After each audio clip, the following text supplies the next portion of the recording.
আসসালামু আলাইকুম ভিউয়ার্স, কেমন আছেন সবাই? আশা করছি আল্লাহর রহমতে সবাই ভালো আছেন, সুস্থ আছেন। আমি আলহামদুলিল্লাহ ভালো আছি। তো শ্বশুর বাড়িতে এসেছি, সকাল থেকে দুপুর পর্যন্ত কি কি রান্না করলাম সেগুলোই আপনাদের সাথে শেয়ার করব। আশা করছি শেষ পর্যন্ত আমার সাথেই থাকবেন। তো সকালবেলাতেই আমি আটা মেখে দিয়েছি আর আমার শাশুড়ি রুটি বানিয়ে দিচ্ছে। তারপরে বাকি রান্নাগুলো আমি করব। আর আমার শাশুড়ির হাতের রুটি বানানো অনেক সুন্দর হয়, প্রত্যেকটা রুটি এরকম করে ফুলে ফুলে টইটুম্বুর।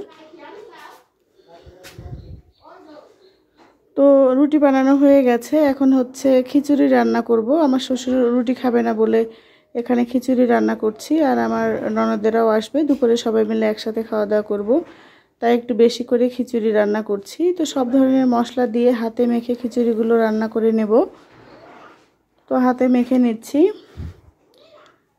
আজকে প্রথম যেসব ভাই বোনেরা আমার চ্যানেলটি ভিজিট করছেন, প্লিজ আপনারা আমার চ্যানেলটি সাবস্ক্রাইব করবেন, লাইক কমেন্ট শেয়ার করে দিবেন। আপনাদের সাপোর্ট ভালোবাসা পেলে আমি সামনের দিনে এগিয়ে যেতে পারবো ইনশাল্লাহ। আমি আশা করছি আপনারা এইভাবে আমাকে সাপোর্ট দিয়ে যাবেন। তো হাতে মেখে খিচুড়িটা রান্না করে নিয়ে বাকি রান্নাগুলোও করে নেব। আর আমার হাতের এই মাখা খিচুড়িটা সবাই বেশ পছন্দ করে খেয়েছে। তো খিচুড়িটা হয়ে গেছে, এরপরে আমি হচ্ছে তরকারি রান্না করব বলে আমার শাশুড়ি আর শ্বশুর মিলে গাছ থেকে কয়েকটা সজনে পেড়ে দিয়েছে, সেগুলোই আমি কেটে কুটে রেডি করে নিচ্ছি রান্না করার জন্য। তো আজকে মাছ দিয়ে রান্না করব না, এগুলো আমি মসুরের ডাউল দিয়ে রান্না করব। আর যেহেতু আমি বাড়িতে আছি, বাহিরের হচ্ছে সবাই কথা বলছিল আর আমি রুমের ভিতরে ভয়েস দিচ্ছিলাম। প্লিজ আপনারা ক্ষমা সুন্দর দৃষ্টিতে দেখবেন, যেহেতু আমি গ্রামের বাড়িতে আছি, বাহিরের কথা আসতেই পারে ভিডিওর ভেতরে। তো মসুরের ডাল দিয়ে আমি হচ্ছে সজনে ডাঁটাটা রান্না করে নেব। তারপরে আমার শ্বশুর শাশুড়িরা বাড়িতেই খাওয়ার জন্য কয়েকটা করে ব্রয়লার মুরগি পালে। তো বড় একটা মুরগি, প্রায় 4 কেজি ওজনের মতো একটা মুরগি আমাদের জন্য জবাই করে রেখে দিয়েছিল। সেই মুরগিটাই এখানে হচ্ছে রান্না করে নেওয়ার জন্য আমি প্রথমে পেঁয়াজগুলো ভেজে নিচ্ছি। পেঁয়াজ ভেজে ভালোভাবে হচ্ছে মুরগিটা কষিয়ে রান্না করে নেব। আর হচ্ছে ভাজনা বাটা দেব, ভাজনা বাটা দিয়ে রান্না করলে ব্রয়লার মুরগি খেতে বেশ পছন্দ করে আমার শ্বশুর শাশুড়িরা, এই কারণে ভাজনাটা তুলে নিয়েছি। অনেক অঞ্চলে ভাজনাকে অনেক ভাষায় বলে, কিন্তু আমরা যেহেতু নাটোরের মানুষ, আমরা হচ্ছে এটাকে ভাজনা বলি, অনেকে শাক বাটা বলে নাকি এটাকে। তো সব ধরনের মশলা আমি একে একে এখানে দিয়ে দিচ্ছি। হলুদ, লবণ, মরিচের গুঁড়া, আদা বাটা, পেঁয়াজ, রসুন, জিরা বাটা দিয়ে মশলাটা ভালোভাবে কষিয়ে নিয়ে মুরগিটা রান্না করব। তারপরে আমার শাশুড়ি হচ্ছে আটা কুটে দিচ্ছে, আমি হচ্ছে পিঠা বানাবো। তো গ্রামে আসলেই সকাল থেকে একেবারে রান্না করতে করতে দুপুর পর্যন্ত রান্না করতে হয়। আর গ্রামের মানুষেরা সকালে শুধু রুটি খেয়েই থাকে না, রুটি খাওয়ার পর কিছুক্ষণ পরে আবার ভাত অথবা খিচুড়িও খায়।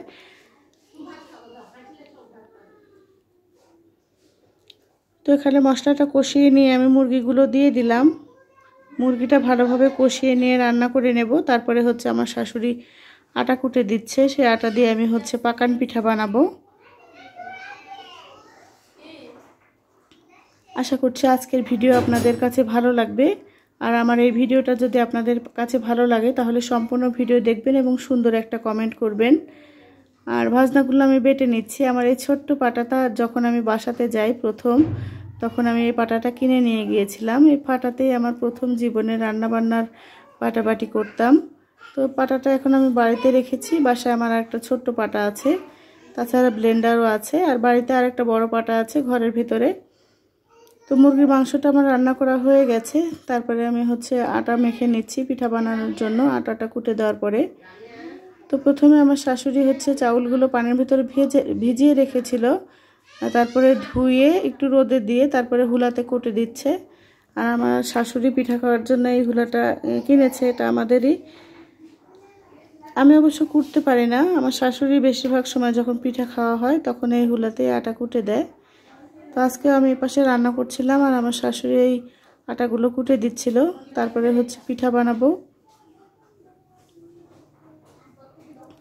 তো আটাগুলো কুটে দেওয়ার পরে আমি পিঠা বানানোর জন্য আটাগুলো নিয়ে এসেছি। আর আজকে বানাবো গুড়ের পিঠা, গুড়ের পাকন পিঠা। আর চিনির চেয়ে গুড়ের পাকন পিঠা খেতেই বেশি ভালো লাগে। তো গুড়গুলো আমি বের করে নিচ্ছিলাম আর আমার হাত পর্যন্ত একেবারে গুড় মেখে গেছে।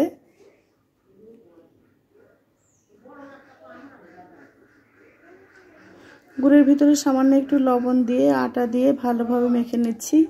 আমার একেবারে হাতটা সব মেখে গেছে আটা দিয়ে আর গুড় দিয়ে।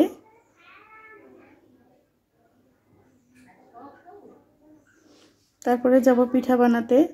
তো কুসুম গরম পানির একটু দিয়েছিলাম সামান্য গুড়ের ভেতরে, তারপরে লবণ দিয়ে আটা দিয়ে ভালোভাবে মেখে নিয়ে পিঠাগুলো বানাচ্ছি। আলহামদুলিল্লাহ পিঠাগুলো অনেক সুন্দর হয়েছিল, দেখতে যেমন খেতেও তেমন সুন্দর হয়েছিল। সবাই বেশ প্রশংসা করেছে পিঠার, আর আমার বাচ্চারাও পছন্দ করেছে, আমারও বেশ ভালো লেগেছে পিঠাগুলো খেতে।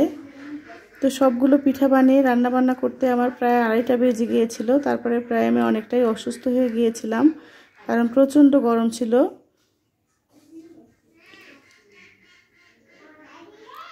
তো পিঠাটা আপনাদের একটু দেখিয়ে দিচ্ছি। সাথে থাকার জন্য আপনাদের অনেক অনেক ধন্যবাদ। আজ এই পর্যন্ত। সবাই ভালো থাকবেন, সুস্থ থাকবেন ইনশাআল্লাহ। দেখা হবে অন্য ভিডিওতে।